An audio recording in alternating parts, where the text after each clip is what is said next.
Hey everyone, and welcome to this deep dive. We're going to be looking at manifestation, but not like, the typical crystals and vision boards kind of thing. We're talking about how it works as a business strategy. Right, are these just mystical concepts or can we actually use them? So we're diving into this podcast episode called How Top Entrepreneurs Manifest Millions.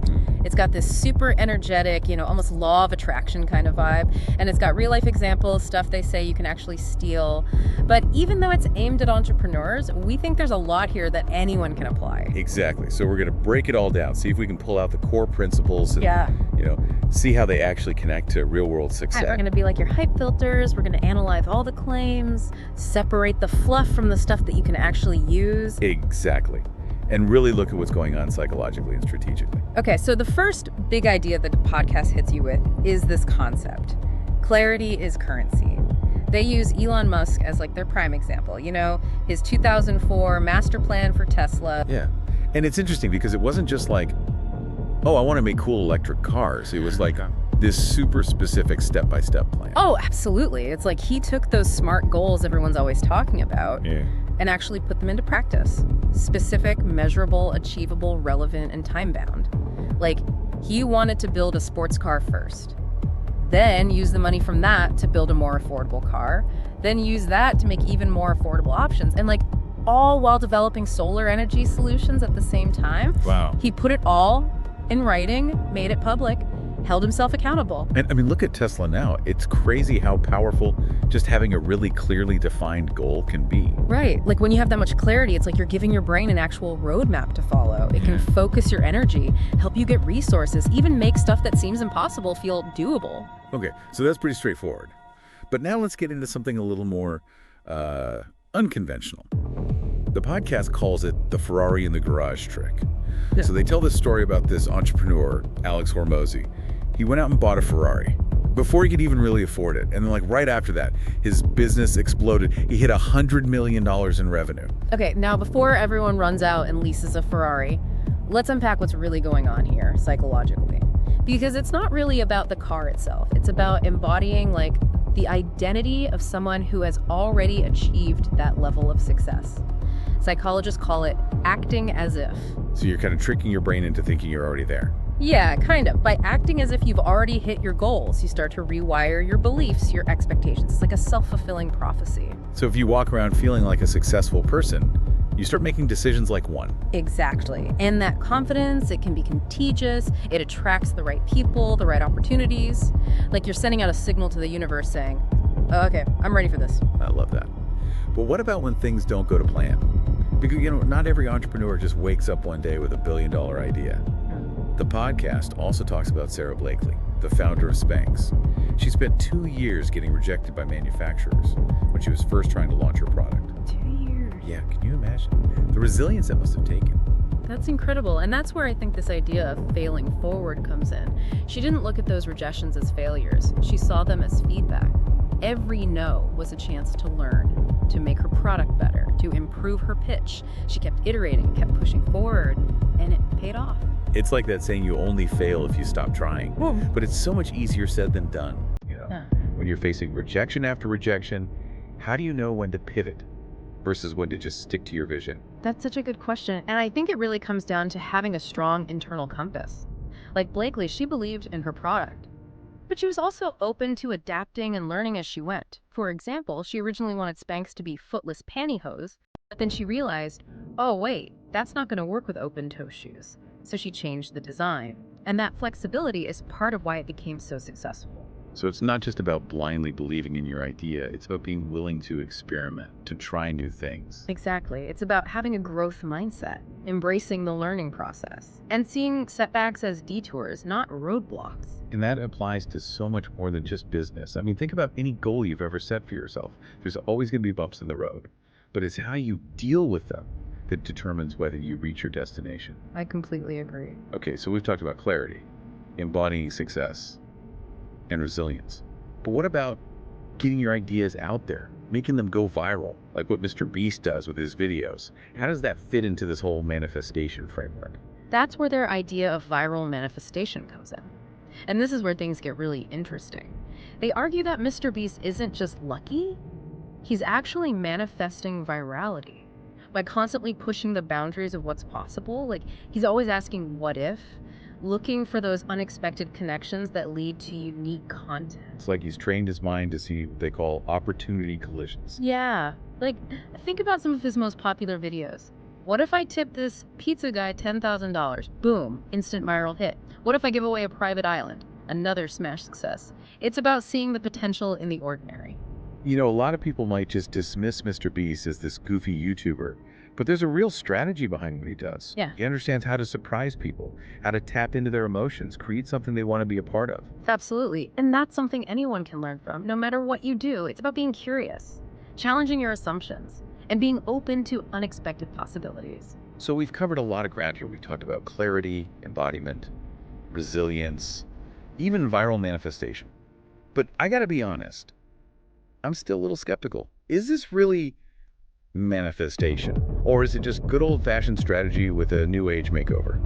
I think it's a fair question. And to be honest, I think it's probably a little bit of both. The words might be different, but the ideas behind them are really about psychology, strategy, making good decisions. So it's not about wishing and hoping. It's about actually doing stuff, making choices that get you closer to your goals. Right. But how do you know when to trust your gut versus when to rely on logic and data? Oh, that's the million-dollar question. And there's no easy answer. I think it's about finding that balance, where your intuition and your strategy work together. You know, one thing that really stuck with me from the podcast was the story about Sarah Blakely and how she kept telling herself, I'm already the CEO of $1 billion company. Even when she was getting rejected left and right. Yeah. That takes some serious self-belief. It does. And it shows how powerful visualization can be. Positive self-talk. When you keep affirming your goals, picturing yourself achieving them, you're basically training your subconscious for success. Like you're creating a mental blueprint for the reality you want. Exactly. And there's more and more research coming out showing that visualization can actually impact our performance and outcomes. So it's not just some woo-woo concept. Yeah. There's actual science behind it. Our minds are super powerful, and if we learn to harness that power, we can do some pretty incredible things. This is all really inspiring. But I think it's important to acknowledge the potential downsides too. Like, what about toxic positivity? Ignoring real challenges, setting unrealistic expectations. You're right. It's easy to get caught up in the excitement of it all and forget that success is rarely a straight line. There are going to be setbacks, disappointments, times when you question everything. So it's not about pretending everything is perfect or ignoring negative emotions. Right. It's about acknowledging those challenges, learning from them, and using them to keep going. So it's not about ignoring the negative, it's about reframing it, finding the opportunity within the obstacle. Like Sarah Blakely again, she faced tons of rejection, but instead of letting it defeat her, she used it to improve her product and her strategy, and it led her to create $1 billion company. It's an amazing story, but it also shows that success isn't guaranteed. Even if you do everything right, there's an element of luck, being in the right place at the right time. Oh, for sure. We can't control everything, but we can control our mindset, our actions, how we respond to those inevitable challenges. And those choices can definitely create more opportunities for success. So it's not just about positive thinking, it's about taking action, being flexible enough to adapt when you need to. I'd say so. And recognizing that success is a journey, not a destination. It's about enjoying the process, the ups and downs, and constantly striving to learn and grow. This has been such a fascinating deep dive. We've taken this idea of manifestation, really broken it down, looked at it from all sides, and pulled out some really practical wisdom. I agree. And the cool thing is, these principles can be applied to any area of life, whether you're an entrepreneur, an artist, a student, or just someone who wants to live a more intentional and fulfilling life. So how can our listeners start applying these principles to their own lives? What's one thing they can do today to start manifesting the future they want? I'd say start with clarity. What do you really want to achieve? Get specific, write it down, break it down into smaller, doable steps. And don't be afraid to dream big, even if it feels scary. Exactly. The power to shape your reality is within you. It starts with a clear vision, belief in yourself, and the courage to take action. Well, on that note, I think it's time to wrap up this deep dive. But before we go, I want to leave you with this final thought. What if you started treating your life like an experiment? A grand adventure where you're constantly exploring, learning, and pushing the boundaries. I love that. Embrace the unknown, stay curious, and never stop believing in your power to create the life you want. And remember, We want to hear your thoughts. Share your own manifestation stories with us on social media. Let's keep the conversation going. Until next time, keep diving deep. That's a really good point. And it really shows the importance of having a strong internal compass. Like Sarah Blakely, she really believed in her product, you know?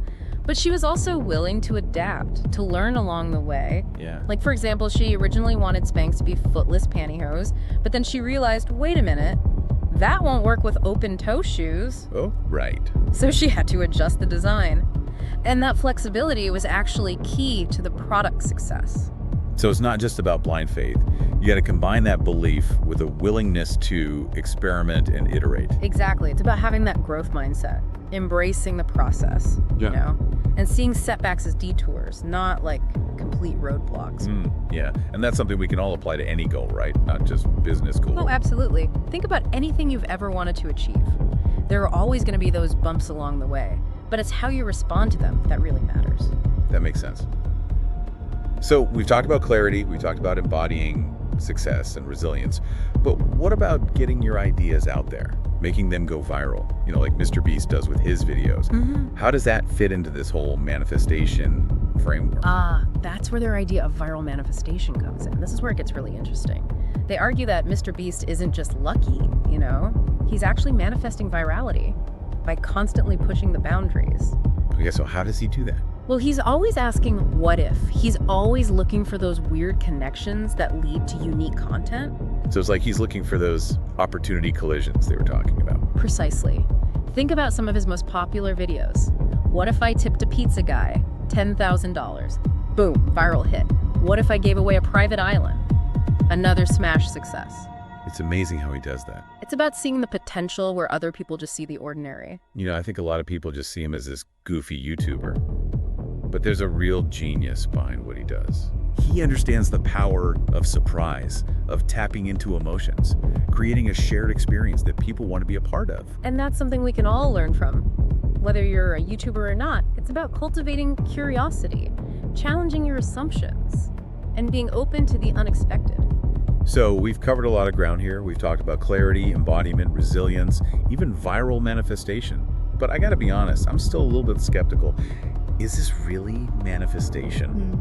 Or is it just good old-fashioned strategy dressed up in, like, new age language? That's a fair point. Honestly, I think it's a bit of both. The language might be different, but the core principles, they're rooted in psychology and strategy, in making good decisions. So it's not about just wishing and hoping. It's about taking action, making choices that align with your goals. Exactly. Okay, but then how do you know when to trust your intuition versus when to rely on, you know, logic and data? That's the million-dollar question, isn't it? And I don't think there's a simple answer. It's about finding that balance, that sweet spot where intuition and strategy work together.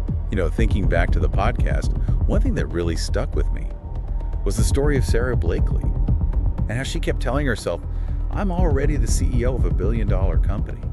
Even when she was facing all that rejection. Yeah. That takes a lot of self-belief. It really does. And it speaks to the power of visualization, you know, positive self-talk. When you consistently affirm your goals, envision yourself achieving them, you're basically programming your subconscious mind for success.